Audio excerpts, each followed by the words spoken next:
اس دور میں میں اور ہے، جام اور ہے، جم اور، ساقی نے بنا کی روش لطف و ستم اور، تہذیب کے حاضر نے ترشوائے صنم اور، مسلم نے بھی تعمیر کیا اپنا حرم اور، ان تازہ خداؤں میں بڑا سب سے وطن ہے، جو پیرہن اس کا ہے وہ مذہب کا کفن ہے۔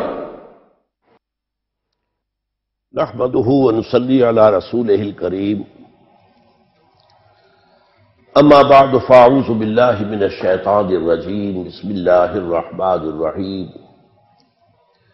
ولا تکونوا کالذین نسوا اللہ فانساہم انفسہم اولئک هم الفاسقون۔ صدق اللہ العظیم۔ رب اشرح لی صدری ویسر لی امری واحلل عقدۃ من لسانی یفقہوا قولی۔ معزز حاضرین اور محترم خواتین، السلام علیکم ورحمۃ اللہ وبرکاتہ۔ آپ کے علم میں ہے کہ آج کا ہمارا موضوع ہے عصری تقاضے اور فکر اقبال کی روشنی میں نوجوان نسل کا کردار۔ موضوع لمبا بھی ہے، طوالت طلب بھی ہے، مجھے بھی پروفیسر مظفر مرزا صاحب کی طرح کہنا پڑ رہا ہے کہ بات لمبی ہوگی، اور مجھے امید ہے کہ آپ مجھ سے مختصر نہیں کرائیں گے۔ میرے نزدیک نوجوان نسل کے دو کام ہیں۔ ایک، خود اپنے آپ کو پہچانے، اپنی خودی پہچان او غافل انسان۔ اس سے میری مراد کیا ہے؟ اپنے وطن کو پہچانے، یہ وطن کون سا ہے، کیسے بنا ہے، کس نے بنایا تھا، کس مقصد کے لیے بنایا تھا۔ یہ جو ہے خاص ہے ترکیب میں قوم رسول ہاشمی۔ یہ دنیا کی طرح کا عام ملک نہیں ہے، بہت خاص ملک ہے۔ اپنی ملت پر قیاس اقوام مغرب سے نہ کر، خاص ہے ترکیب میں قوم رسول ہاشمی۔ یہ شعر اگر 100% اپلائی ہوتا ہے تو پاکستان کو۔ پھر یہ کہ اپنی ملت اور اپنی قومیت کو پہچانے، پھر اپنی حقیقت کو یا اپنی خودی کو پہچانے، اور پھر اپنے مقصد اور نصب العین اور زندگی کے مقصود کو پہچانے۔ یہ 5 پہچانے ہیں کہ جس کے بعد اب دوسرا کام کیا ہوگا؟ اس پہچان سے جو منزل مقصود معین ہو، اس کے لیے تن من دھن لگانے کا عہد کریں۔ اب میں چاہتا ہوں کہ یہ مختلف پہچانے جو ہے میں ان کی تھوڑی سی تفصیل بیان کر دوں۔ ہمارا وطن پاکستان، ڈاکٹر عیسی محمد صاحب نے تو فرمایا کہ اس کی بنیاد پڑ گئی تھی دور نبوت ہی میں۔ خود قائد اعظم نے ایک مرتبہ فرمایا تھا کہ پاکستان اسی وقت بن گیا تھا جب ہندوستان میں پہلے ہندو نے اسلام قبول کیا۔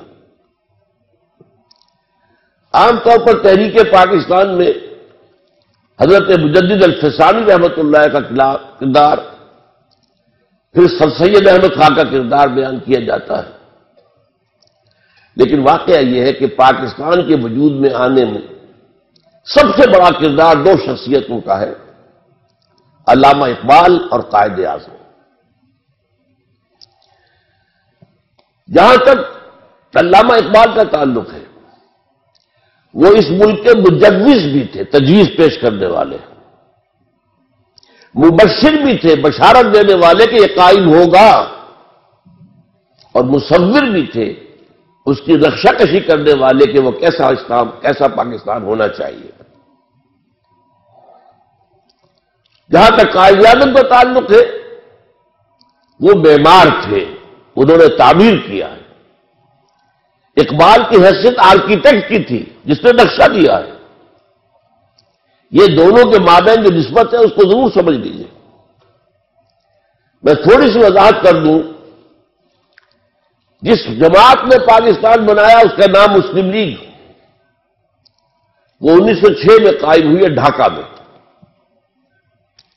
24 برس تک، نوٹ کر لیجئے 1930 تک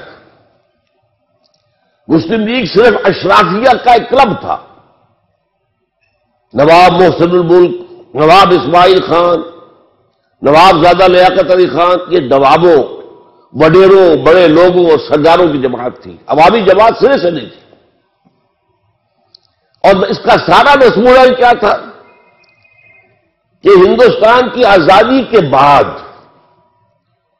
ایسا نہ ہو کہ ہندو اکثریت مسلمان اقلیت کو دبا لے، ایکسپلائٹ کرے، اس کا استحصال کرے، اس کی تہذیب ختم کرے، یہاں تک کہ اس کا مذہب ختم کر دے. صرف یہ کہ اپنے آزادی کے بعد اپنے تشخص کا تحفظ اور اپنے حقوق کی حفاظت کے لیے کوشش ہو رہی تھی بس. اور اس کے ضمن میں اتنا بڑا رول پلے کیا ایک شخص نے جس کا نام تھا محمد علی جناح. میں اس وقت قائد اعظم نہیں کہہ رہا، جس وقت کی بات میں کر رہا ہوں اس وقت تک وہ قائد اعظم نہیں تھے، محمد علی جناح. اور نوٹ کر لیجئے وہ سیکولر خیالات کے حامل تھے، وہ قوم پرست تھے، وہ ہندوستان کی وحدت کے قائل تھے، وہ ہندو مسلم اتحاد کے سب سے بڑے سفیر تھے. ہندوؤں نے انہیں خطاب دیا ہندو مسلم اتحاد کا سفیر. بھرپور کوشش انہوں نے کی. اور یہ بھی نوٹ کیجئے 1906 میں وہ مسلم لیگ میں نہیں آئے، حالانکہ ہندوستان میں موجود تھے. دادا بھائی نوروجی جو پریزیڈنٹ تھا کانگریس کا، اس کے وہ سیکرٹری تھے. 1913 میں جا کر مسلم لیگ میں شامل ہوئے ہیں مولانا محمد علی جوہر کے کہنے پر، لیکن پھر بھی اپنی کانگریس کی رکنیت پھر بھی برقرار رکھی ہے، ڈوئل ممبرشپ، کانگریس کی بھی اور مسلم لیگ کی بھی. اور یہ سن 13 سے لے کر 30 تک اندازن سمجھیے سرتوڑ کوشش کی ہے، سرتوڑ کوشش کی ہے کہ کسی طرح ہندو انصاف کی طرف آ جائیں، انصاف کی بات مانے، مسلمانوں کے حقوق جو ہے ان کو دینے کے لیے تیار ہو جائے. لیکن ہوا کیا؟ اس کے بعد شدید مایوس ہو گئے ہندو سے.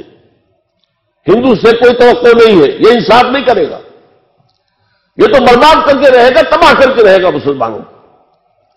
اور اس کا یہ نتیجہ نکلا کہ انہوں نے سیاست کو خیر بات کہہ دی. انگلستان جا کر ایک کوٹھی خریدی اور اپنی لیگل پریکٹس شروع کر دی. آپ نے ایک نام سنا ہوگا، بہت بڑا نام ہے، ایس ایم اکرام، شیخ محمد اکرام. ان کی 3 کتابیں بڑی یوں سمجھیے کہ کلاسک کتابیں ہیں، آب کوثر، موج کوثر، روض کوثر. وہ ایس ایم اکرام اس وقت پڑھ رہے تھے انگلستان میں، آکسفورڈ میں. وہ چل کر آئے ہیں محمد علی جناح کے پاس لندن. انہوں نے کہا کہ آپ کیوں ہندوستان چھوڑ آئے؟ وہاں کے مسلمانوں کو تو آپ کی ضرورت ہے. یہ جملہ جو ہے محمد علی جناح کا، یہ تاریخی جملہ ہے. ہندوز آر انکورجیبل. ہندو میں نے دیکھ لیا، تجربہ کر لیا، میں نے 14 صدی کے تجربے کے بعد میں کہہ رہا ہوں کہ ہندو ناقابل اصلاح ہے. ہندوز آر انکورجیبل. اور مسلمانوں کا حال کیا ہے کہ ان کا بڑے سے بڑا لیڈر جو بات مجھ سے صبح کرتا ہے شام تک گورنر کو یا کمشنر کو پہنچا دیتا ہے. تو ایسی قوم کی میں قیادت کیسے کروں؟ یہ میں نے چاہا کہ آپ مسلم لیگ کی تحریک کے 2 ادوار کو تقسیم کر لیجیے 1930 پر. 1930 میں اب مسلم لیگ کے افق پر خورشید تازہ کے مانند طلوع ہوئی شخصیت علامہ اقبال کی. جبکہ محمد علی جناح مایوس ہو کر جا کر لندن میں بیٹھ چکے تھے، سیاست سے بے دخل، سیاست سے ہاتھ دھو چکے. 1930 کا جو خطبہ تھا علامہ اقبال کا دہلی کا، ابھی آپ نے جو تذکرہ فرمایا، 30 دسمبر سن 1930 الہ آباد، نہرو فیملی کا گڑھ بلکہ گڑھ کہنا چاہیے. اس میں آپ نے 2 کام کیے. ایک تو دلائل کے ساتھ ثابت کیا، سوشولوجی کے تمام مسلمات کی روح سے ثابت کیا کہ مسلمان ایک علیحدہ قوم ہے. ظاہر بات ہے یہ کام صرف علامہ اقبال کر سکتے تھے، یہ فلسفی کے کرنے کا کام تھا. یہ ثابت کرنا تمدنی اصولوں کے مطابق مسلمان علیحدہ قوم ہے، مسلمان کسی دوسری قومیت میں ضم نہیں ہو سکتے۔ اور نمبر 2، انہوں نے مطالبہ کیا کہ مسلمانوں کو علیحدہ وطن دیا جائے، اور اس کے ضمن میں ایک بات جو انہوں نے کہی وہ یہ تھی کہ یہ پروفیسی ہے، نوٹ کر لیجیے یہ لفظ، یہ ڈیسٹنی ہے، یہ میری پیشین گوئی جو تقدیر مبرم ہے کہ ہندوستان کے شمال مغرب میں ایک آزاد مسلمان ریاست قائم ہوگی۔ یہ تجویز نہیں تھی، اگرچہ اسی میں ڈیمانڈ بھی تھی۔ ایک ڈیمانڈ یہ تھی کہ جب تک انگریز یہاں ہے ان علاقوں کو ملا کر ایک صوبہ بنا دیا جائے، یہ پنجاب، سندھ، سرحد، بلوچستان کو ملا کر ایک صوبہ بنا دیا جائے، تاکہ مسلمانوں کے اندر یہ تھوڑی بہت نسلی لسانی جو فرق اور تفاوت ہے رفتہ رفتہ یہ ختم ہو جائے۔ ظاہر بات ہے جب تک انگریز ہے علیحدہ آزاد ملک تو نہیں بن سکتا، لیکن جب انگریز جائے ود ان برٹش امپائر اور ود آؤٹ، یا باہر، یہ ایک آزاد ملک بن جائے۔ دوسری بات جو آپ نے کہی، دوسرا خواب جو آپ نے دیکھا وہ کیا تھا کہ اگر ہمیں یہ مل گیا پاکستان، ہمارا پاکستان کا لفظ استعمال نہیں کیا تھا، اگر علیحدہ ملک مل گیا تو ہمیں ایک موقع مل جائے گا کہ اسلام کے چہرے پر جو بدنما داغ اور دھبے آ گئے تھے دور امپیریلزم میں، دور شہنشاہیت میں، ذرا نوٹ کیجیے اس جملے کو سمجھنا ہوگا۔ پہلے اسلام کا ایک دور ہے حضور کا زمانہ اور خلافت راشدہ، اس دور کا اسلام کچھ اور تھا۔ پھر دور ملوکیت کا ہے، بنو امیہ کا اسلام، بنو عباس کا اسلام اور ترکوں کا اسلام، یہ اسلام، سلجوقیوں کا اسلام، مغلوں کا اسلام، صفویوں کا اسلام، یہ اسلام کچھ اور تھا۔ لیکن طویل دور تو انہی کا ہے، دنیا اسلام کو دیکھتی ہے ان کے آئینے میں۔ ہمیں موقع مل جائے گا کہ اسلام کے چہرے سے یہ بدنما داغ اور دھبے ہم دھو دیں اور اسلام کی اصل روح کے مطابق، یہ پھر الفاظ نوٹ کیجئے، اسلام کی اصل روح کے مطابق اور عصر حاضر کے زمانے کے تقاضوں کے مطابق ہم ایک نظام اور ایک دنیا کے اندر ریاست قائم کر کے اسے روشنی کا مینار بنا دے۔ یہ تھا نظریہ پاکستان۔ آج کل ہمارے ہاں بہت سے دانشور ہیں، کالم نگار ہیں، انہوں نے ایک عجیب گمراہ کن بات شروع کر دی ہے، پاکستان کا نظریہ کچھ نہیں تھا، یہ صرف بڑی ہوئی بات ہے، گھڑی ہوئی بات ہے۔ یہ بات صحیح ہے کہ پاکستان کا نظریہ 1906 سے نہیں تھا، لیکن 1930 سے تھا، اور چونکہ در حقیقت بات کی مسلم لیگ کو میں کہتا ہوں کہ وہ اصل مسلم لیگ، وہ دور، وہ اقبال کی مسلم لیگ ہے۔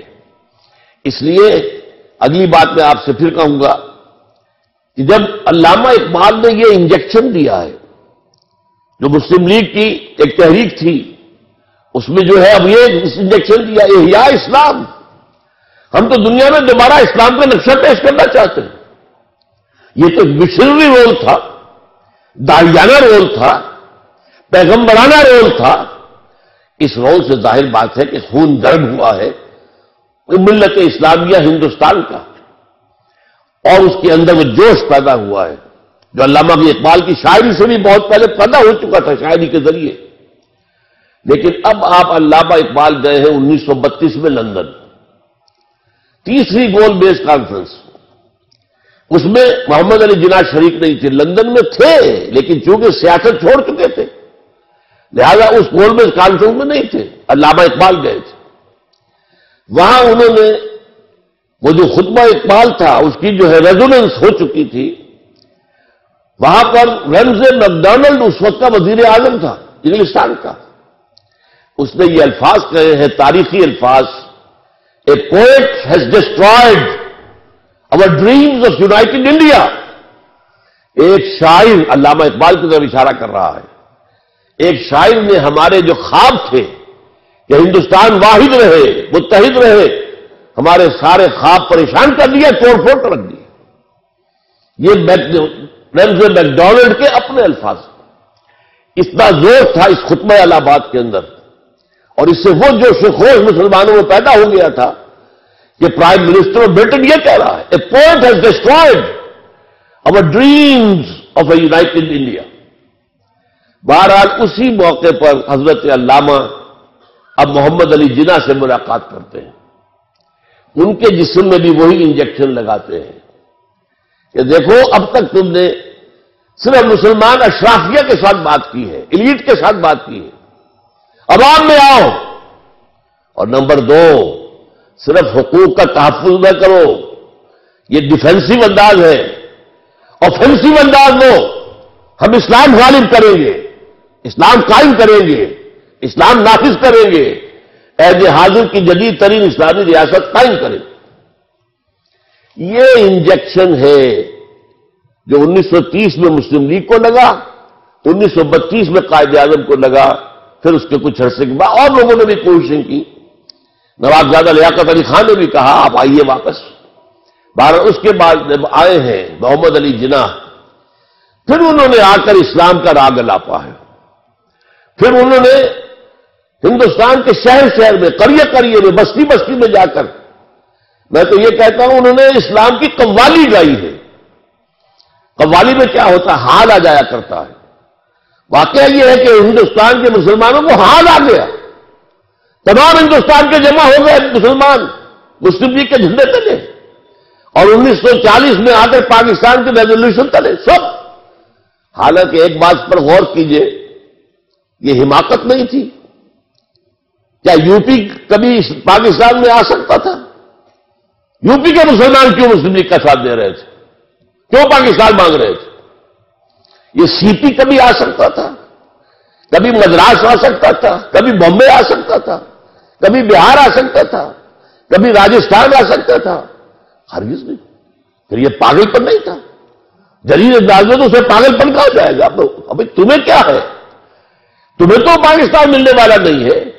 لیکن یہ میں اسی لیے کہہ رہا ہوں کہ جیسے قوالی میں حال آ جاتا ہے، حال میں جذبہ ہوتا ہے، عقل پیچھے رہ جاتی ہے، جذبہ ہوتا ہے جو گورن کر رہا ہوتا ہے. تو یہ ہے وہ دور جس میں کہ پھر اسلام ہمارا رسم العین بنا، ایک مثالی اسلامی ریاست قائم کرنا ہمارا مقصد بنا. اور اسی کے نتیجے میں محمد علی جناح قائد اعظم بنے. اب قائد اعظم بنے ہیں وہ، ورنہ اس سے پہلے وہ محمد علی جناح تھے، اس کے سوا کچھ نہیں. میں تھوڑی سی بات اور یہاں عرض کروں گا. علامہ اقبال کا ایک خواب تو پورا ہو گیا، 17 سال بعد پاکستان بن گیا. بلکہ سن 30 کے خطبے میں مشرقی پاکستان کا تذکرہ نہیں تھا، اس میں صرف شمال مغربی یعنی اس پاکستان کا تذکرہ تھا. بعد میں جو ہے تذکرہ اس کا اضافہ ہوا، وہ علیحدہ بات ہے. بہرحال پاکستان بن گیا، اور اللہ کا شکر ہے کہ اقبال نے جس کا خواب دیکھا تھا سن 30 میں وہ آج بھی موجود ہے، وہ پاکستان موجود ہے. مشرقی پاکستان بھی ختم نہیں ہوا، نام بدل گیا، مسلمانوں کا ملک ہے، آزاد ملک ہے. بہرحال لیکن دوسرا خواب، ابھی آپ مان لیجئے، تسلیم کیجئے، ہماری نااہلی، ہمارے ہاتھ جرم، دوسرا خواب ابھی تک شرمندہ تکمیل ہے. کہاں ہے اسلام؟ اسلام کہاں ہے؟ وہ اسلام کا نظام عدل اجتماعی کہاں ہے؟ وہ اسلام کا نظام کفالت عامہ کہاں ہے؟ وہ سود اور جوئے سے پاک معیشت کہاں ہے؟ وہ عصمت و عفت اور شرم و حیا پر مبنی معاشرہ کہاں ہے؟ جا رہا ہے تیزی کے ساتھ. ایلیٹ میں تو ختم ہوا، تو رہ گیا ہے کچھ مڈل کلاس میں، لوور مڈل کلاس میں. یہ کہاں اسلام؟ جو اسلام ہمارے پاس ہے وہ تو بھارت میں بھی ہے. ظاہر باتیں، نمازیں وہاں بھی ہیں، مسجدیں وہاں بھی ہیں، حج کی فلائٹس وہاں بھی جاتی ہیں. کو کیا کبھی ہوا اس اسلام میں جو ہمارے پاس ہے؟ یہ اسلام تو بنایا تھا ہم نے اجتماعی نظام کے لیے، the political socio economic system of Islam. اسلام کا نظام ہے عدل اجتماعی، لیقوم الناس بالقسط، تاکہ لوگ آگے پر قائم ہو، کوئی ایکسپلائٹیشن نہ ہو، کوئی ظلم نہ ہو، کوئی ریپریشن نہ ہو، کوئی ڈسکریمنیشن نہ ہو، اور ہر فرد کو اس کی بنیادی ضرورتیں جو ہے وہ مہیا کی جائیں. یہ خواب جیسے ڈاکٹر صاحب نے کہا، ظفر صاحب نے، اس کے حساب سے حالات بہت دیگرگوں ہیں. پروفیسر مرزا مظفر صاحب نے آپ کا دل بنانے کی کوشش کی ہے، لیکن واقعہ یہ ہے کہ اس وقت معاملہ کیا ہے. مجھے انہوں نے اشعار پڑھے تھے، تیری بربادیوں کے مشورے ہیں آسمانوں میں. وہ ایک آسمان تو وہ ہے 7 آسمان، ایک آسمان دنیا کا ہے، وہ امریکہ بہادر ہے، آج وہ آسمان ہے. دی سول سپریم پاور آن ارتھ، وہ تلا ہوا ہے. کم سے کم تو آپ کے جو ایٹمی ہتھیار ہیں ان کو ختم کرے گا. اب تو کھل کھل کر باتیں آنی شروع ہو گئی ہیں.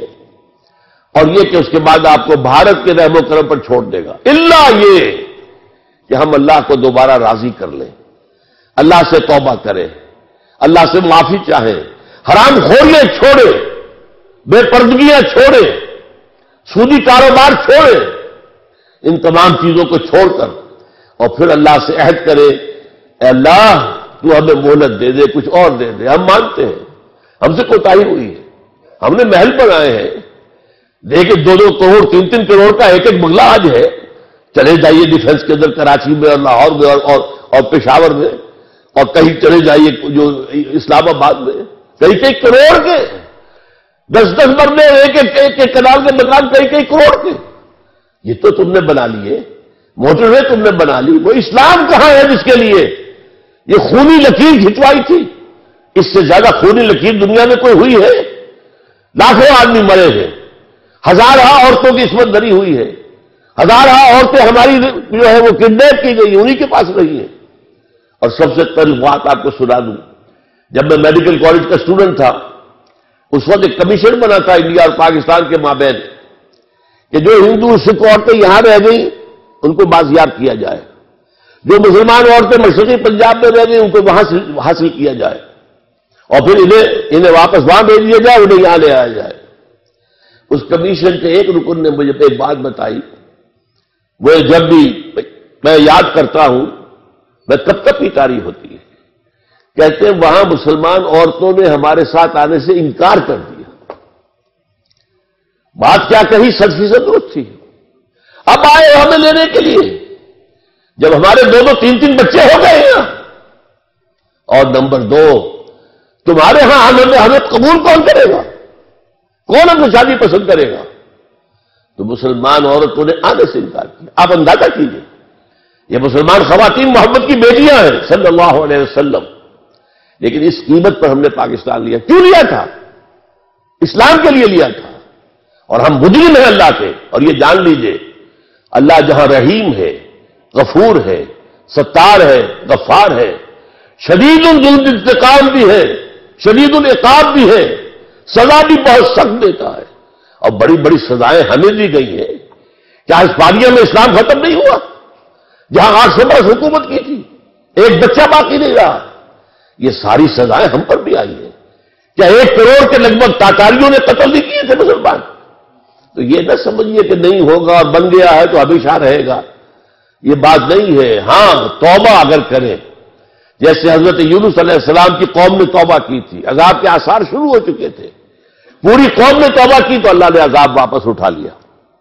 ہو سکتا ہے اب بھی، لیکن جو ہمارے لچھن ہیں، جو ہمارے شب و روز ہیں، جو ہماری دلچسپیاں ہیں، جو ہمارا رہن سہن ہے، جو ہمارا تمدن ہے، یہ جو ابھی شعر پڑھ رہے تھے کہ تم وضع میں تم ہو نصارا تو تمدن میں ہنود، یہ مسلمان ہیں جنہیں دیکھ کے شرمائے یہود.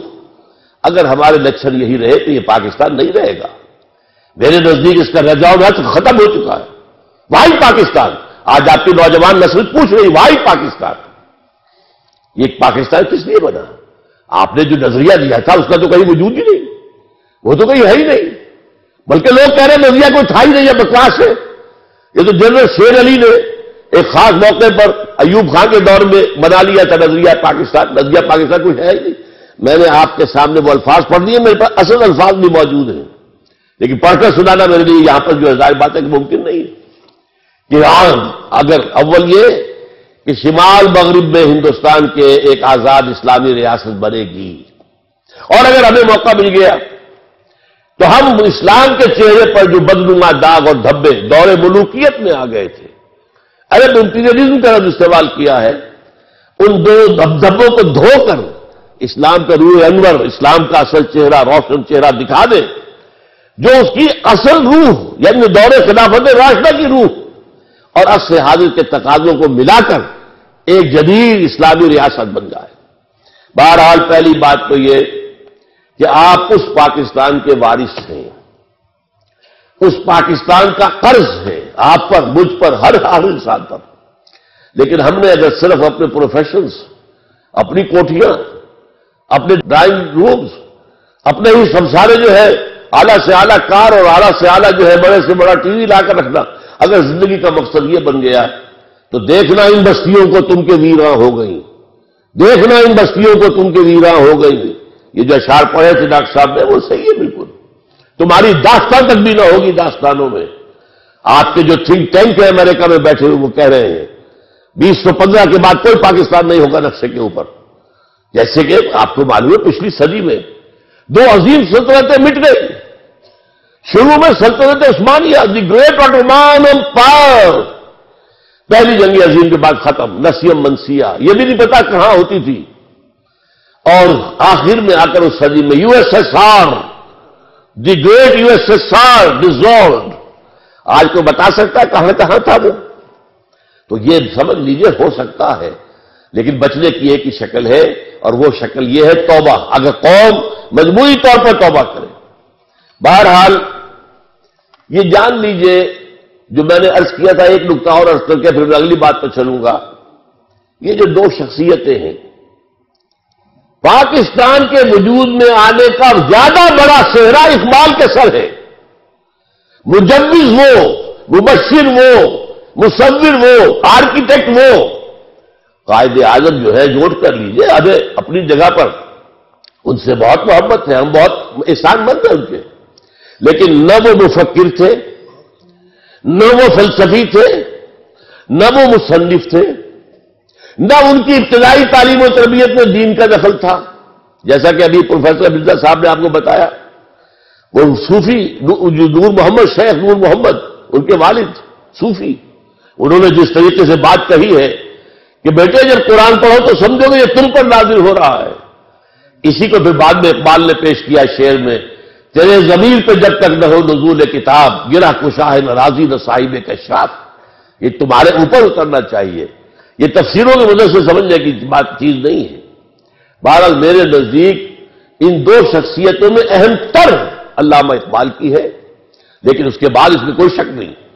قائد اعظم، ایک سیاستدان، ایک دور اندیش اسٹیٹس مین، پھر نہایت کھڑا آدمی، نہایت سچا آدمی، تسنع آس پاس بھی نہیں.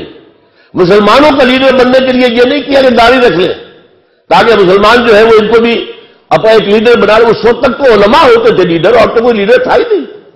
لیکن وہ داڑھی مڈے کے داڑھی مڈے رہے. انہوں نے کبھی بھی مذہبی لبادہ نہیں اوڑھا. لیکن آج تک کوئی شخص یہ نہیں کہہ سکا کہ جنہوں نے جو بات اس وقت کہی تھی اس کے بعد اس سے بدل گیا. اسٹریٹ فارورڈ انسان، جو باطن میں ہے وہی ظاہر میں ہے، جو دل میں ہے وہی زبان پر ہے. اور یہی بات ہے اصل میں. مجھے یاد آ گیا تو میں سنا دوں واقعہ آپ کو. پیر جماعت علی شاہ صاحب پنجاب کے بہت بڑے پیر، وہ مسلم لیگ میں شامل ہوئے. ان سے ایک شخص نے کہا، حضرت کہ آپ اتنے بڑے شیخ طریقت اولیاء اللہ میں سے، اور آپ نے داڑھی مڈے کے ہاتھ پر بیعت کر لی. غور کریے آپ نے سوال کو. اب جواب سنیے، اس کو آپ سمجھیے کہ آب زر سے لکھے جانے کے قابل. پیر جماعت علی شاہ صاحب نے فرمایا، نہیں بھائی میں نے کوئی بیعت نہیں کی ہے. میرا تو ایک مقدمہ ہے، ہندو قوم کے ساتھ میرا مقدمہ ہے. مجھے چاہیے ایک وکیل، اور وکیل میں چاہیے 2 باتیں، ماہر ہو اور نمبر 2 بکنے والا نہ ہو. یہ 2 اوصاف ہے محمد علی جناح کے اندر.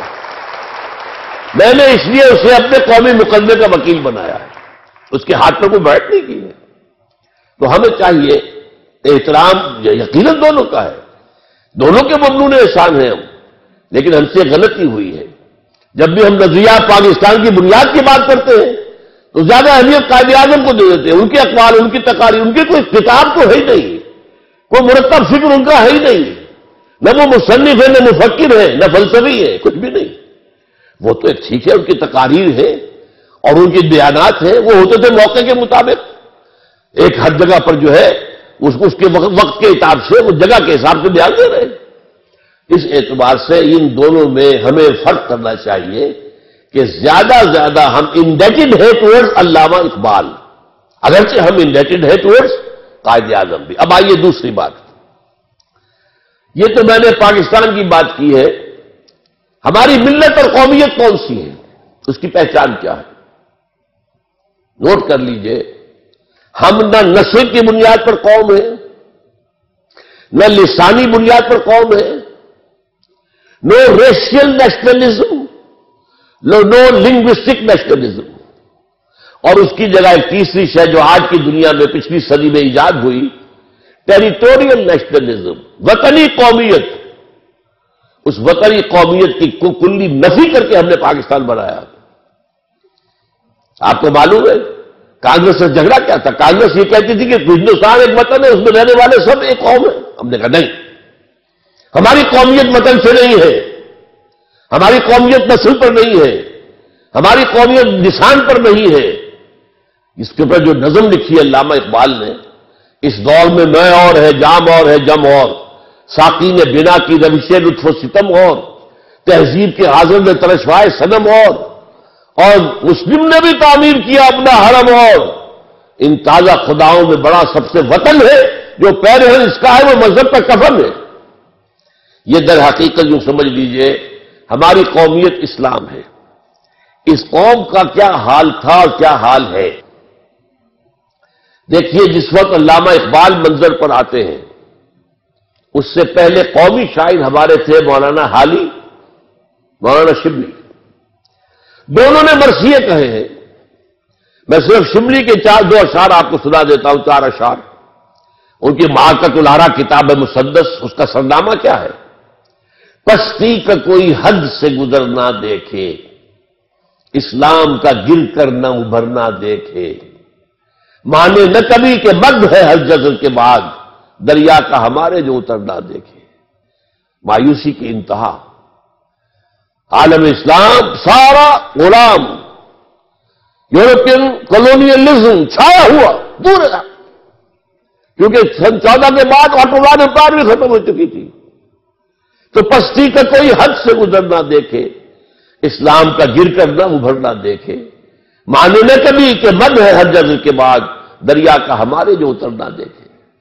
آخر میں پھر مناجات ہے بے حضور سرور کائنات صلی اللہ علیہ وسلم، اے خاصان رسول وقت دعا ہے، امت پہ تیری آ کے عجب وقت پڑا ہے، جو دین بڑی شان سے نکلا تھا وطن سے، وہ پردیش میں آج غریب الغربا ہے۔ یہ حالت تھی جب علامہ اقبال آئے ہیں۔ ان کے ہاں آپ کو دونوں چیزیں ملیں گی، مرثیہ بھی ہے۔ مرثیہ کہا ہے انہوں نے؟ ان کی نظم جو ہے صقلیہ پر، جزیرہ سسلی، جب انگلینڈ جا رہے تھے بحیرہ روم کو عبور کرتے ہوئے، جب صقلیہ کے پاس سے جہاز گزرا ہے تو جو خون کے آنسو روئے ہیں اس نے، یہ مسلمانوں کی تہذیب کا جو ہے، رولے اب دل کھول کر رہے دیدہ خون آبا بار، وہ نظر آتا ہے تہذیب حجازی کا مزار، تھا یہاں ہنگامہ ان سیڑا نشینوں کا کبھی، بہر بازی جا تھا جن کے سفیدوں کا کبھی۔ اور آخری شعر تو غلغلوں سے جس کے لذت گیر اب تک گوش ہے، کیا وہ تکبیر اب ہمیشہ کے لیے خاموش ہے؟ یہاں تو مسجدیں تھیں، یہاں تو اذانیں ہوتی تھیں، یہاں تکبیر ہوتی تھی، اب کہاں ہے؟ تو کیا یہ ہمیشہ کے لیے خاموش ہو گئی؟ یہ مرثیہ کہا، لیکن اس کے ساتھ ہی انہوں نے ایک خوشخبری بھی دی ہے، کتاب ملت بیضا کی پھر شیرازہ بندی ہے، یہ شاخ ہاشمی کرنے کو ہے پھر برگ و بر پیدا، اور نکل کے صحرا سے جس نے روما کی سلطنت کو الٹ دیا تھا، سنا ہے یہ قدسیوں سے میں نے وہ شیر پھر ہوشیار ہوگا، اور نوا پیرا ہو ہے بلبل کہ ہو تیرے ترنم سے کبوتر کے تنے نازک میں شاہی کا جگر پیدا۔ حضرت علامہ امت مسلمہ کی وحدت کے سب سے بڑے نقیب، سب سے بڑے علمبردار، ان کے ہاں یہ سب کچھ ہے، لیکن یہ کہ آخر میں آ کر جس طرح ان کا دوسرا خواب 1930 کا شرمندہ تعمیل ہے آج تک، اسی طرح یہ دوسری بات بھی آج تک تشریح تکمیل ہے۔ علامہ اقبال کو ماننا پڑا تھا اپنے لیکچرز کے اندر کہ اس وقت کوئی امت مسلمہ بالفعل موجود نہیں ہے۔ دیکھیے اس کا خواب دیکھا تھا، ایک ہوں مسلم حرم کی پاسبانی کے لیے، نیل کے ساحل سے لے کر تابخا کے کاشغر، اور تہرا ہوں اگر مشرق، اگر عالم مشرق کا جنیوا، شاید قرۂ ارض کی تقدیر بدل جائے، لیکن یہ کہ کہنا پڑا کہ اس وقت کوئی امت مسلمہ نہیں ہے۔ No one ummah Muslimah is present at this time. Instead, we have a number of nations. مسلمان اقوام ہے. وہ اقوام آج جو ہے وہ ملکوں کی شکل اختیار کر چکے. Number of Muslim countries. ایک تو نہیں ہے، وحدت تو نہیں ہے، مرکزی نظام کوئی نہیں ہے. ان کی وحدت کا نشان خلافت ہوتی تھی، وہ بھی ختم ہو چکی. کہیں بھی نہیں OIC وغیرہ جو ہے وہ کیا ہے، بیٹھے نشستن گفتن برخاستن. عربوں کا حال کیا، 30 کروڑ کے قریب عرب، اور ان کے سینے کے اندر خنجر بھوکا ہوا ہے اسرائیل کا. کیوں نہیں کر سکتے، بول نہیں سکتے. پھر بھی اسی امریکہ کے جو ہے غلام ہے کہ جس کا بغل بچہ ہے، وہ جس کا اڈاپٹڈ سن ہے اسرائیل، جس کو کہا حضرت علامہ نے کہا تھا، حضرت قائد اعظم نے، دی انلیجیٹیمیٹ چائلڈ آف دی ویسٹ. یہ حرامی بچہ ہے مغرب کا اسرائیل، انلیجیٹیمیٹ چائلڈ آف دی ویسٹ. آج وہ جو ہے سینے میں پیوست ہے اور جو چاہتا کرتا ہے، دلدلاتا ہے. تو معلوم ہوا کہ وہ خواب جو ہے امت کی تجدید کا، وہ بھی ابھی کہیں بھی آس پاس بھی اس کے آثار نہیں. اب یہ 2 کام میں نے گنوا دیے ہیں آپ کو. یہ لیگیسی ہے علامہ اقبال کی. ایک، اس پاکستان کے اندر اسلامی نظام قائم کرنے کے لیے جدوجہد اور تن من دھن اس کے لیے لگا دینا. کیریئر ساری نہیں رکھیے. یہ کھانے کمانے کا مشغلہ ہے. میں تو کہا کرتا ہوں کہ ایک موچی بیٹھا ہوا سڑک کے اوپر جوتیاں گاٹتا ہے اور کچھ پیسے کھاتا ہے، کماتا ہے، رات کو کھاتا ہے. ایک سرجن جو ہے پیٹ چاک کر کے پھر بعد میں سی دیتا ہے. فرق کیا ہے؟ وہ بھی روزی کما رہا ہے، یہ بھی روزی کما رہے ہیں. یہ مقصود نہیں ہے، یہ زندگی کا رسول عین نہیں ہے. رسول عین اللہ کی رضا، اللہ کے دین کا غلبہ، اس کے لیے جد و جہد، اس کے لیے صحابہ اور حضور کے طرز پر کوشش، یہ ہے کہ جس کو ہمارے ذمہ میں قرض ہے. اب آئیے چند باتیں میں ذرا جلدی چاہوں گا. علامہ اقبال کے جو اور احسانات ہم پر ہیں. سب سے پہلے علامہ اقبال نے بہت صدیوں کے بعد یہ تصور دیا کہ اسلام صرف مذہب نہیں ہے، دین ہے. ہمارا مذہبی طبقہ اس کو مطمئن ہو چکا تھا. مذہب بس عقیدہ ٹھیک ہو، نماز روزہ ہو اور حج کرائیں اگر استطاعت ہے، طواف کر لیا کرے، عمرہ کر لیا کرے، اگر رمضان کے اندر اعتکاف کا موقع مل جائے، باقی سور نہیں کھانا، سود نہیں کھانا. بس یہ تصور کہ اسلام دین ہے، نظام ہے، نظام عدل اجتماعی ہے، سسٹم آف سوشل جسٹس ہے، یہ ختم ہو چکا تھا. یہ اقبال ہے جس نے دوبارہ ریوائو کیا ہے. میں اس تصور دین کا مجدد مانتا ہوں علامہ اقبال کو، جنہوں نے کہا اسلام دین ہے، سیاست اس کے تابع ہونی چاہیے. جدا ہوگی سیاست سے تو رہ جاتی ہے چنگیزی.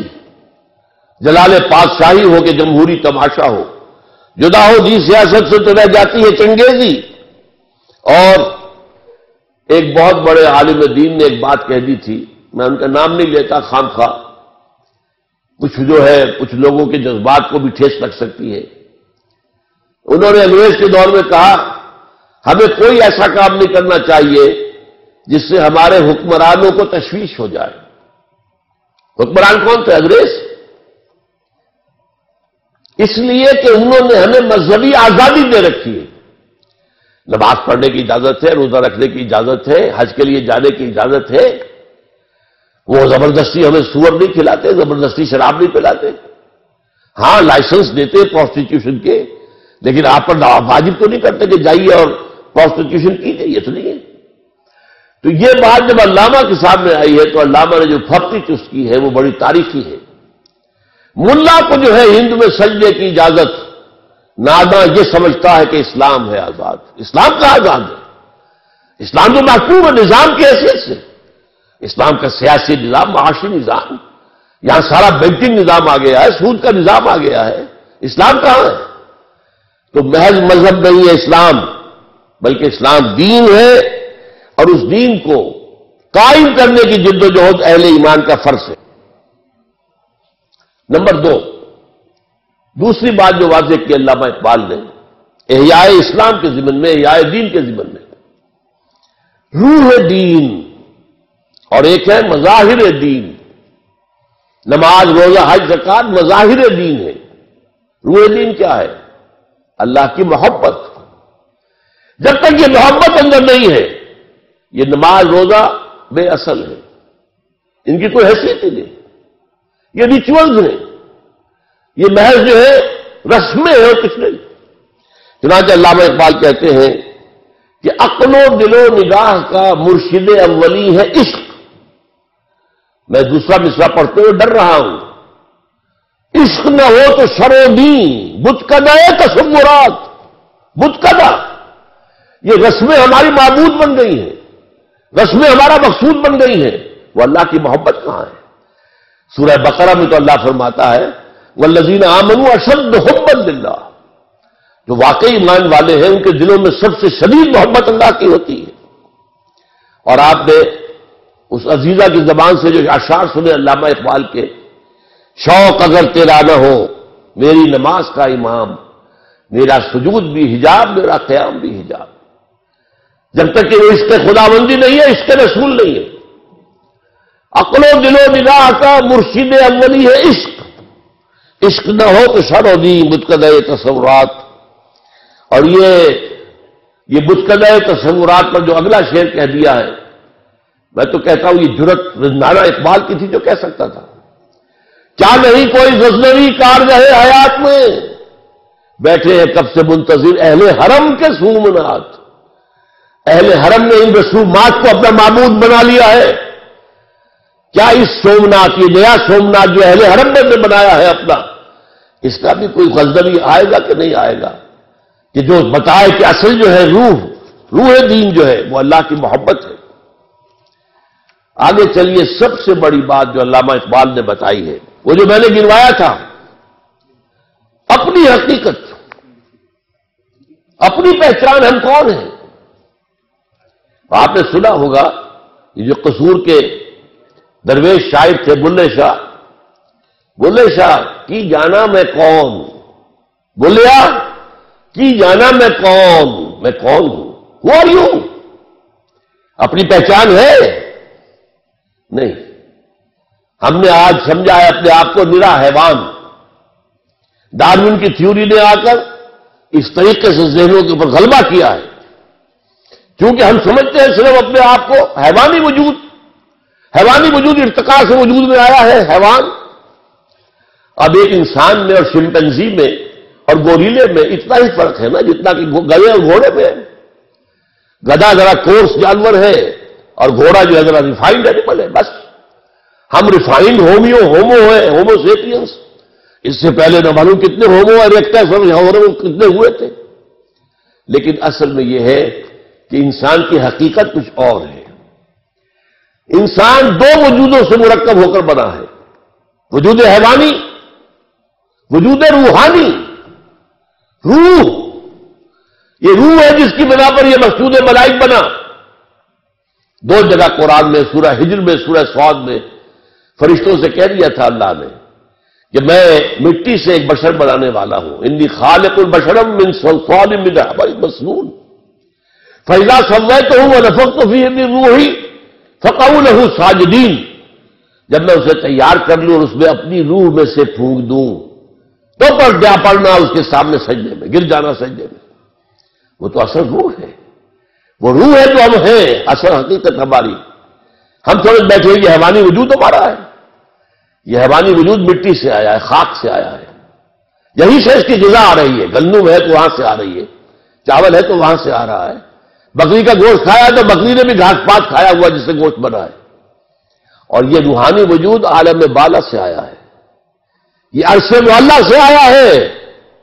اور اس کی غذا جو آتی ہے وہ بھی اللہ کا کلام ہے. اس کا تغذیہ اور تقویت کلام اللہ کے ذریعے.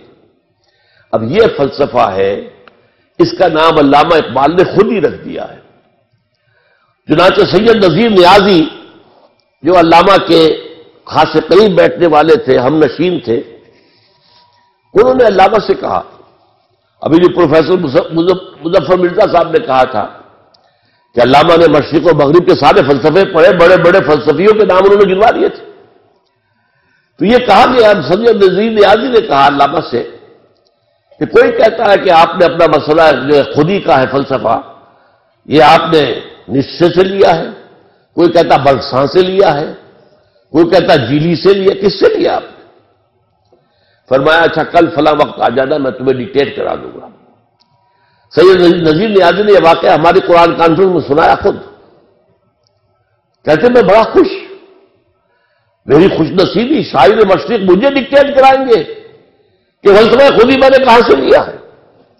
گیا میں خوشی خوشی پینسل کاپی تیار کر کے، جب میں بیٹھ گیا تو فرمایا ذرا قرآن مجید نکال لینا۔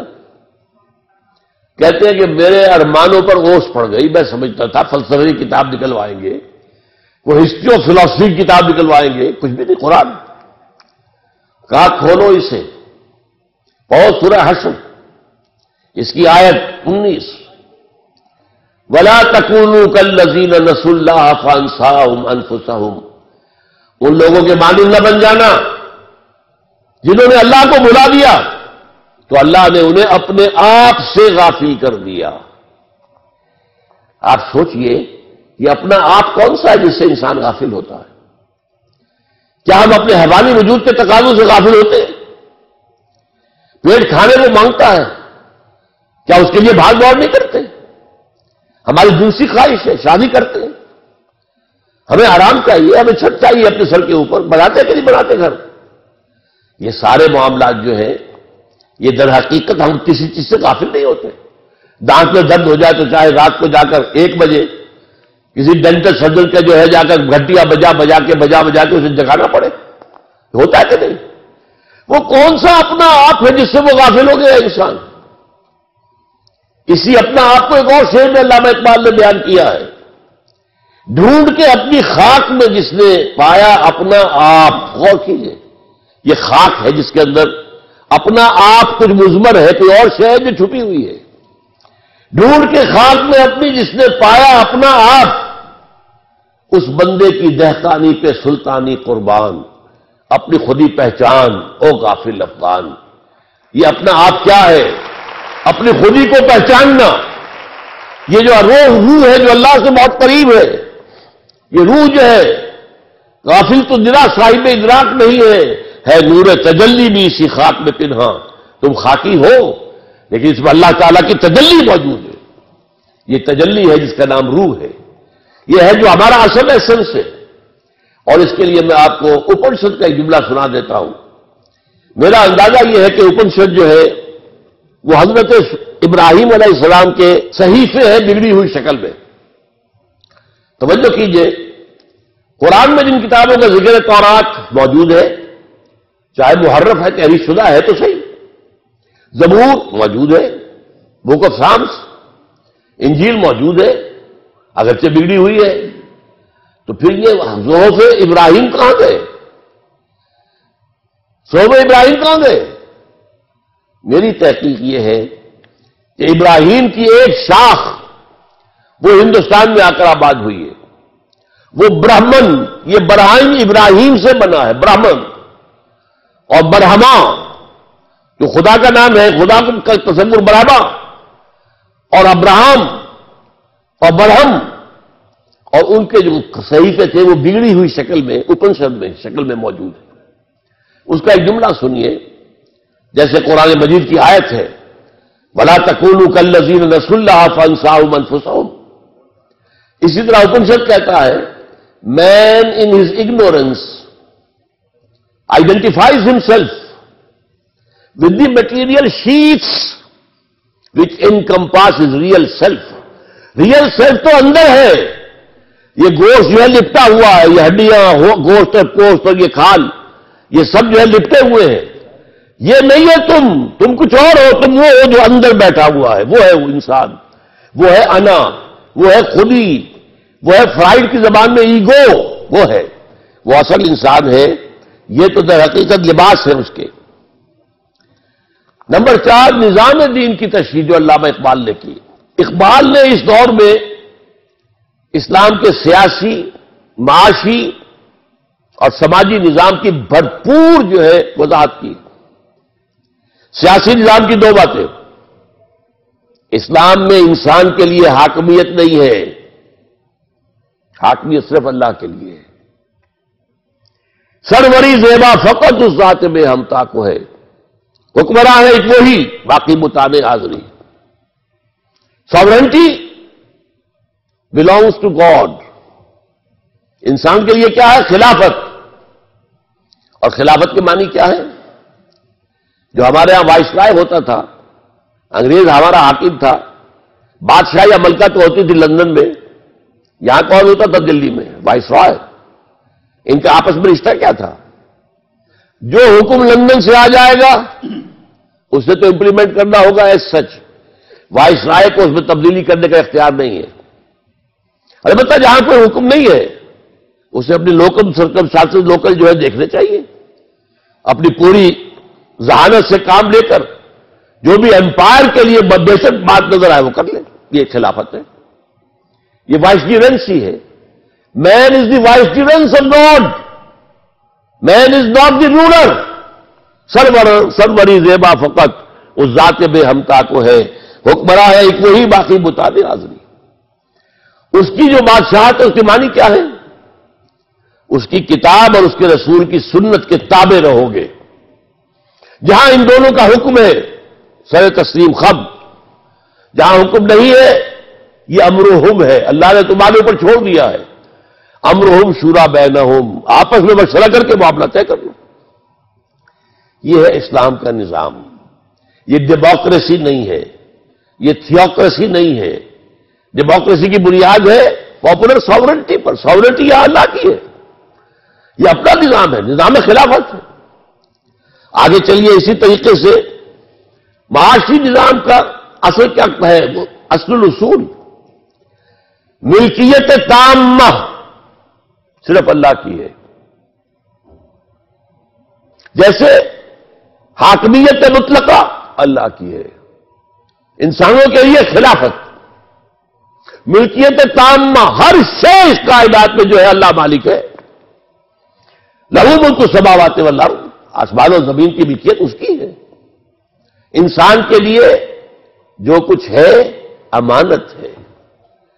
جو علامہ اقبال کہتے ہیں کہ رزق خود را زمیں بردن رواست، ای متاع بنداؤ مل کے خداست. زمین سے اپنے لیے روزی نکال لینا جائز ہے، لیکن اسے ملکیت نہ سمجھو. یہ متاع بندہ، بندے کے لیے استعمال کی چیز ہے.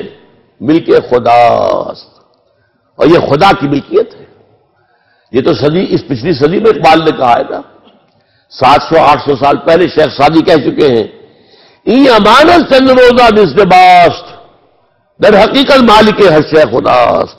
جو بھی ہمارے پاس ہے، آپ غور کیجئے، ہم اپنے جسم کے مالک نہیں ہیں.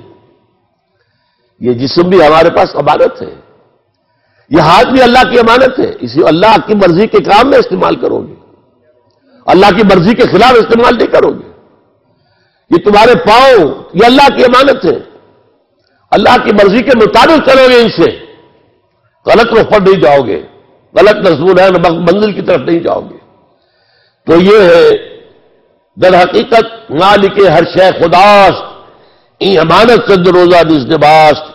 اور تیسری بات جو ہے اسلامی معاشی نظام میں ہر شخص کی بنیادی ضروریات کی کفالت زکوٰۃ کے ذریعے سے.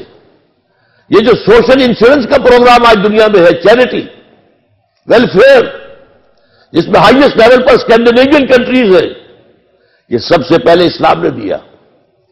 سب سے پہلے عمر نے کہا تھا رضی اللہ تعالی عنہ کہ اگر کوئی دجلہ و فرات کے کنارے کتا بھی بھوکا مر گیا تو عمر ذمہ دار ہوگا.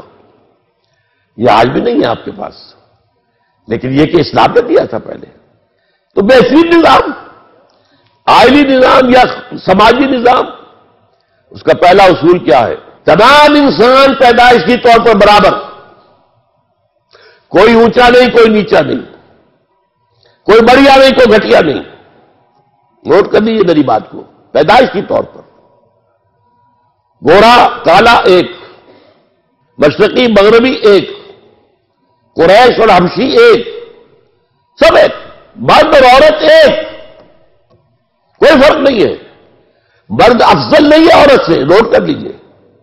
ایک اعتبار سے، انتظامی اعتبار سے بات اور ہوگی، وہ بات میں بتاؤں گا. میں لیکن پیدائشی طور پر all human beings by birth are absolutely equal.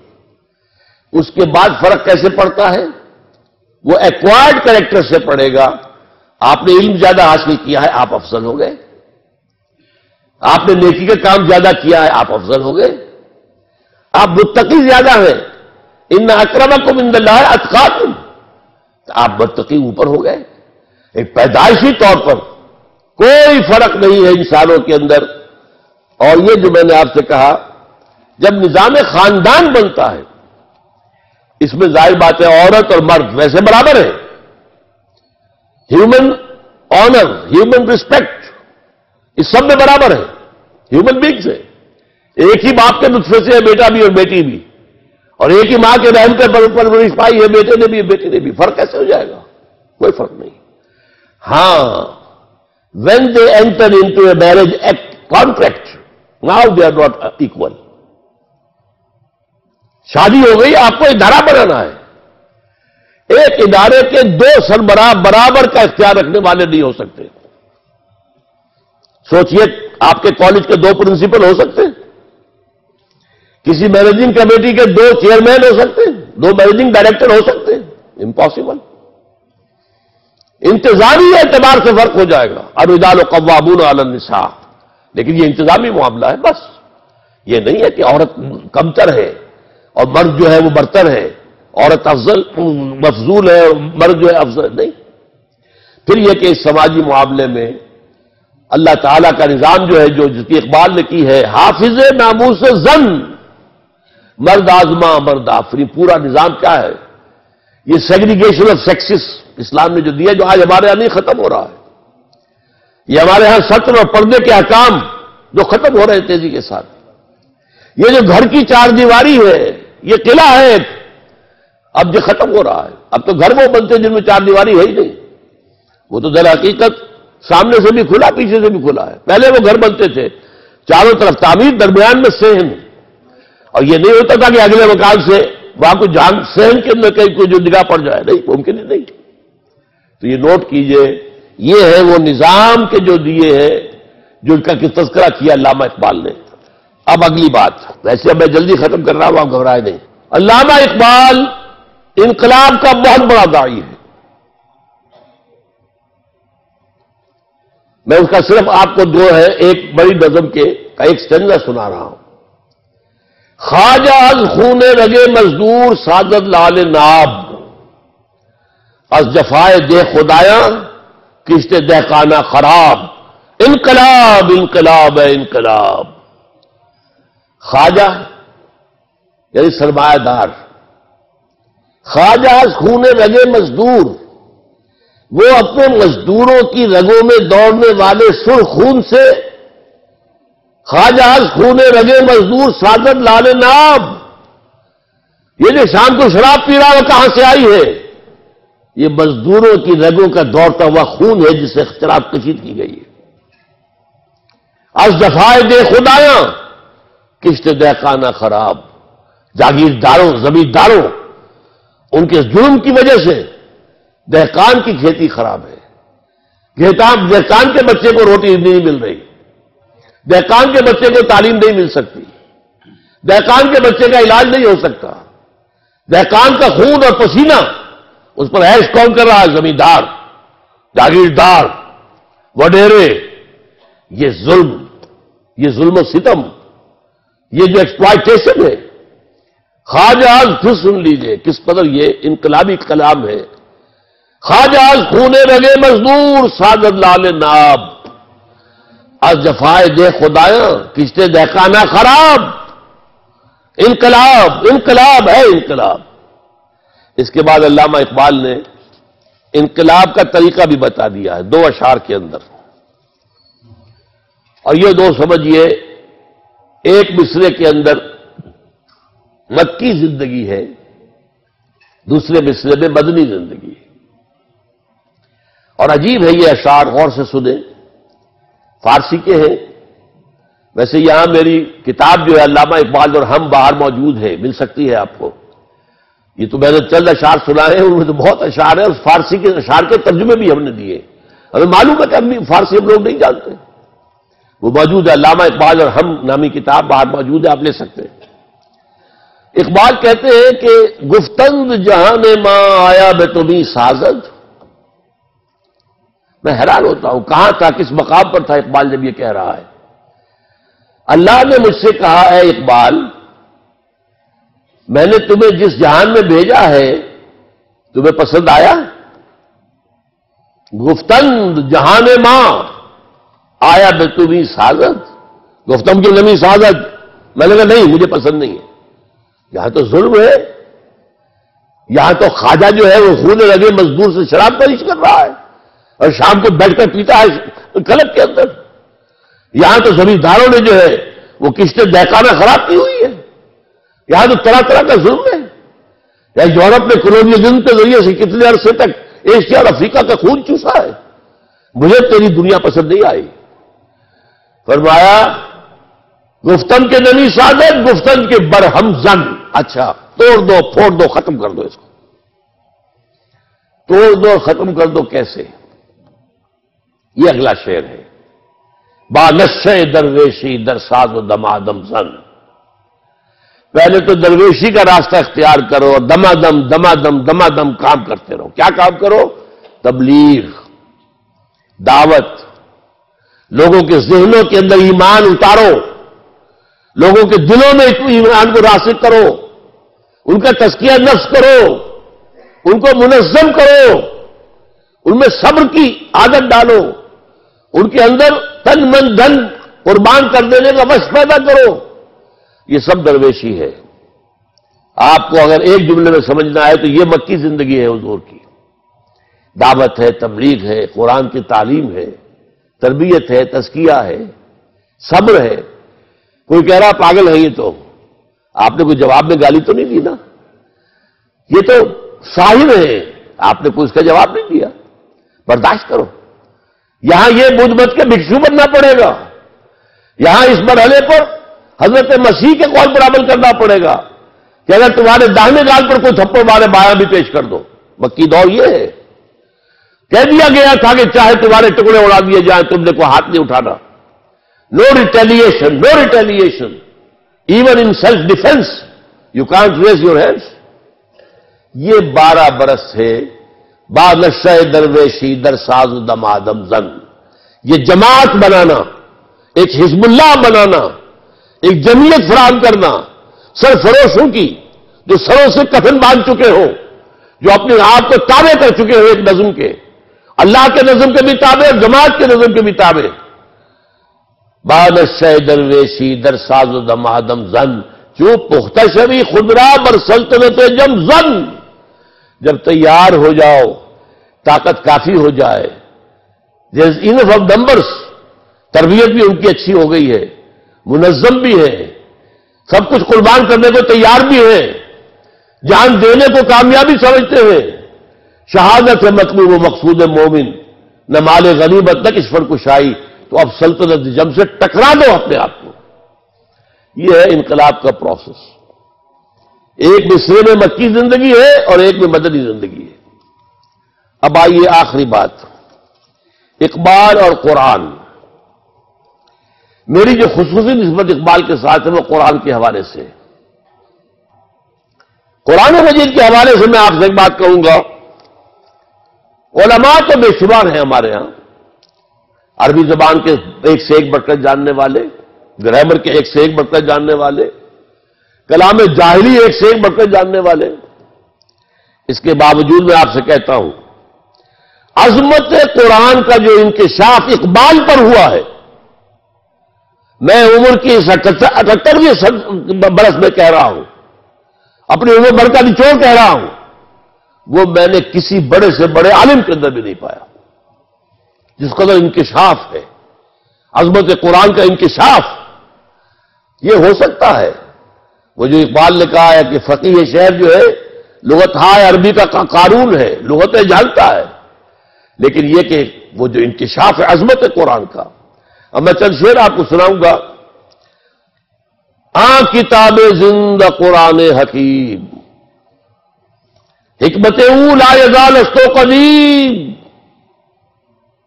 یہ کتاب زندہ ہے اور اس کی حکمت نہ اب کبھی ختم ہوگی اور قدیم ہے، ہمیشہ سے ہے۔ نسخہ اسرار تکوین حیات بے ثبات از قوت اشگیرت ثبات، کمزوروں کو قوت دینے والی یہ کتاب ہے۔ حرف اورا ریب نئے، تبدیل نئے، اس کے حرف میں کوئی تبدیلی نہیں ہو سکتی، اس کے متن کا محافظ اللہ ہے۔ انا نحن نزلنا الذکر وانا لہ لحافظون، حرف اورا ریب کوئی شک نہیں، ذالک الکتاب لا ریب فیہ، حرف اورا ریب نئے، تبدیل نئے، آیا شرمندہ تعبیل نئے، نو انسان پیام آخری حاملو رحمت للعالمین صلی اللہ علیہ وسلم، چوں بجا در رفت جہاں دیگر شبد۔ جب یہ قرآن کسی کے اندر اتر جاتا ہے، اس کے ذہن میں، اس کے قلب میں اتر گیا، کیوں بجا در رفت جہاں دیگر شبد، اندر انقلاب آ جائے گا۔ He will be a change person from within, باہر سے تبدیلی لانے کی ضرورت نہیں ہوگی، خود بخود ہوگا، اندر سے پھوٹے گی تبدیلی، اندر سے انقلاب آئے گا، شخصی انقلاب۔ کیوں بجا در رفت جہاں دیگر شبد، جہاں تو دیگر شد جہاں دیگر شبد۔ جب میرے اندر تبدیلی آ گئی تو میرے لیے تو دنیا بدل جائے گی، میری ویلیوز بدل جائیں گی، میرے مقصود بدل جائیں گے، میری دلچسپیاں بدل جائیں گی، میری آرزویں تبدیل ہو جائیں گی۔ فاش گویم آنچے در دل مزمرست، صاف ہی کہہ دوں جو میرے دل میں ہے، صاف فاش گویم آنچے در دل مزمرست، یہ کتابیں نہیں چیزیں دیگرست، یہ کتاب نہیں ہے، کچھ اور ہے۔ کیا ہے کچھ اور؟ مثل حق پنہاؤ ہم پیداستو، زندہ ہو پائندہ ہو گویاستو، جیسے اللہ کی ذات ہے، الظاہر بھی ہے الباطن بھی ہے، ہمیشہ باقی رہنے والی بھی ہے، بات بھی کرتی ہے، تو یہ تو اصل میں ذات باری تعالیٰ کا پرتو ہے قرآن مجید، اس کا کلام ہے۔ مثل حق پنہاؤ ہم پیداستو، زندہ ہو پائندہ ہو گویاستو۔ اچھا اب سنیے زوال امت کا سبب کیا ہے؟ علامہ اقبال بتا رہے ہیں مسلمان میں زوال کیوں آیا؟ فرماتے ہیں خار از محجوری قرآن شدی، بلکہ اردو کا شعر پہلے سن لیں، اس کے بارے میں میرے ایک واقعہ بھی ہے بچپن کا، بتاؤں گا آپ کو۔ وہ زمانے میں معزز سے مسلمان ہو کر اور تم خار ہوئے تاریک قرآن ہو کر، یہ ہماری زبوں حالی کیا ہے؟ قرآن سے دوری کا سبب۔ وہ زمانے میں معزز سے مسلمان ہو کر اور تم خار ہوئے تاریک قرآن ہو کر، اسی کو فارسی میں کہا ہے خار از محجوری قرآن شدی، شکوہ سنجے گردش دوران شدی، اے تو شبنم بر زمیں افتندئی، در بغل داری کتاب زندگی۔ اب اس کا علاج کیا ہے؟ علاج بھی یہی ہے، قرآن کی طرف دوبارہ جاؤ۔ از یک آئینی مسلمان زندہ است، پہ کرے ملت قرآن زندہ است، ماں ہما خاک و دل آگاہ اوست، احتسامش کن کے حبل اللہ اوست، یہ ہے اللہ کی رسی، اس کو مضبوطی سے تھامو۔ دعوتی اور دوسری بات جو میں آپ سے آخری اس سلسلے میں عرض کروں گا، علامہ اقبال کا اپنا دعویٰ یہ ہے کہ میرے پیغام میں سوائے قرآن کے اور کچھ نہیں۔ علامہ اقبال کی ایک شاعری ہے 1894 سے 1904 تک، یہ ہے جیسے اردو کی عام شاعری ہوتی ہے، یہ جو ہجر و وصال کے معاملے اور عشق کے معاملے اور یہ گل و بلبل کی داستانیں، وہ داستانیں علامہ اقبال کی اس دور کی شاعری وہی ہے۔ سن 5 میں گئے ہیں انگلستان، اور ان کے بارے میں یہ بات جان لیجئے کہ ایک مصرع ان کا سنا رہا ہوں جو 100% ان پر راست آتا ہے۔ مسلمان کو مسلمان کر دیا طوفان مغرب نے، مغرب میں جا کر انہوں نے جس تہذیب کو دیکھا ہے، جس تمدن کو دیکھا ہے، اس کا رد عمل پیدا ہوا ہے، انہیں اسلام یاد آیا ہے، ان کی ابتدائی تعلیم و تربیت میں جو اسلام تھا، باپ اور ماں کی طرف سے جو اسلام ملا تھا، وہ اسلام جاگا ہے، اس کے اندر ایک طاقت پیدا ہوئی ہے۔ اس کے بعد کی شاعری ان کی جو ہے آخر دن تک وہ قرآن کی ترجمانی ہے، وہ ترجمان حقیقت دعویٰ کرتے ہیں اور ان کا دعویٰ میں آپ کو سنا رہا ہوں، اور ان کی حضور سرور کائنات صلی اللہ علیہ وسلم یہ اشعار ہیں: اگر دلم آئینہ بے جوہر است، اے حضور صلی اللہ علیہ وسلم، اگر میرے دل کا آئینہ جو ہے اس میں چمک نہیں ہے، روشنی نہیں ہے، ورب حرفم غیر قرآن مزمرست، اور اگر خدا نہ خواستہ میری شاعری میں قرآن کے سوا کوئی اور چیز آ گئی ہے، پردہ ناموس سے فکرن چاک کن، میرے فکر کے ناموس اور اس کی عزت، اس کا پردہ پھاڑ کے پھینک دیجئے۔ ای خیابہ راز خارن پاک کن، اس شاعرا کو گویا کہ پھر میں کانٹے کے مانند ہوں، مجھے اٹھا کے پھینک دیجئے۔ اور اس کے بعد آخری بات کیا ہے؟ روز محشر خار و رسوا کن مرا، قیامت کے دن مجھے ذلیل و خوار کر دیجیے گا۔ بے نصیب البوسہ پاکن مرا، اور مجھے اپنے قدم بوسی سے محروم کر دیجیے گا۔ کتنی بڑی بد دعا اقبال دے رہا ہے اپنے آپ کو، کس بات پر؟ اگر میرے پیغام میں قرآن کے سوا کچھ آیا ہے۔ میں نے آپ سے کہا تھا اگرچہ وہ معروف مانند مفسر نہیں ہے، لیکن میں اسے ایک طرح کا مفسر سمجھتا ہوں۔ بہت بڑا مفسر تفسیر کوئی نہیں ہے، لیکن اس کا کلام جو ہے وہ در حقیقت قرآن مجید کی تفسیر ہے۔ اب آخری بات، قرآن علامہ اقبال سے میرا تعلق کیا ہے؟ پہلا تعلق کیا ہے؟ میں 5ویں جماعت میں پڑھتا تھا جب میرے بڑے بھائی وہ وہاں، میں تو حصار میں تھا، حصار یہاں سے کوئی 200-250 میل دور ہے، اب وہ ہریانہ میں ہے، پہلے مشرقی پنجاب میں تھا۔ بڑے بھائی آئے تھے لاہور، یا اسلامیہ کالج کے اندر داخل تھے۔ وہ جب سمر ویکیشن پر آئے تو میرے لیے بانگے درا لے آئے، 5ویں جماعت۔ اب 5ویں جماعت کا بچہ کیا پڑھے گا اس کو؟ میں پڑھتا تھا اور کچھ ترنم سے پڑھتا رہتا تھا، کچھ سمجھ میں آتا تھا، کچھ نہیں آتا تھا، کچھ لوگوں سے پوچھتا تھا۔ ہمارے قریب میں ایک آ گئے تھے جو مادری زبان صاحب زبان تھے، ان سے جا کر جو ہے ایکسائز انسپیکٹر تھے، ان سے پوچھتا تھا۔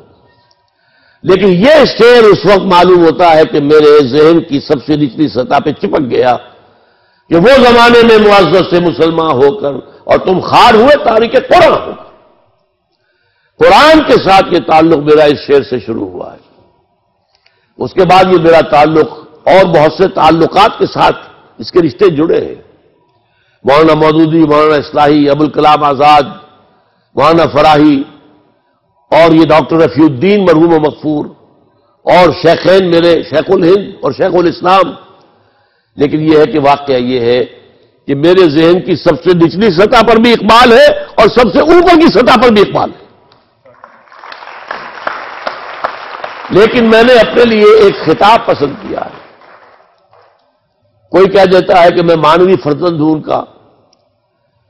ابھی پچھلے دنوں ایک ٹی وی پر ایک مکالمہ ہو رہا تھا تو عوریہ مقبول جان صاحب نے کہہ دیا کہ چونکہ میرے ساتھ بیٹھے ہوئے تھے ڈاکٹر